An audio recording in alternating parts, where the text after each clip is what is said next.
Yo, this is a diabolical what if. So the question is, how many of the Guilty Gear cast would survive in Night City, or who would survive the longest? All of them clear Night City by themselves, and it's not even close. First of all, I'm gonna say this. We're not even gonna bring up the Kisk family. Seriously, that entire family, even the extended family, including Soul, Jacko, and the rest of the Valentines, we're not bringing them up. There's a reason why Ram is a good person now. You remember what she did. So we're only gonna bring up 3 characters today, and that's gonna be Axel Low, Chip, and May, because they're the most human out of the entire cast. The rest of the cast has serious issues. First one's up is Axel Low, and imagine a living Devastan that instead of slowing down time, freezes it completely.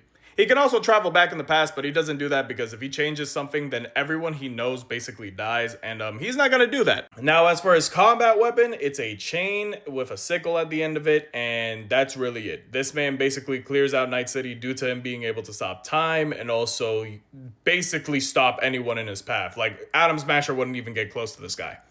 He is that strong. Now, as for the next 2 characters, their approaches to Night City would be vastly different. Now, how would Chip approach Night City? Well, you see, he wouldn't become an edge runner, nor would he become a net runner. He'd actually probably run from air. After seeing the disparity between the poor and the rich, and also how the corpos treat basically everybody, he'd be like, nah, Night City gotta change. And then he'd run from air, and most likely win, because a lot of people tend to like that guy.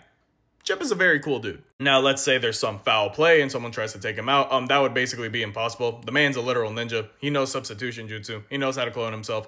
And he moves at like supersonic speed, so bullets would never catch him. Now, as for May, she'd most likely end up building up the legend of being the most legendary organic merc out there because she would never need Chrome in her body. Matter of fact, Chrome would actually nerf her. So, yeah, she'd end up just being the merc known for not using Chrome. But yeah, that's really much about it for the weaker human characters in Guilty Gear. Yes, you heard me correctly, weaker.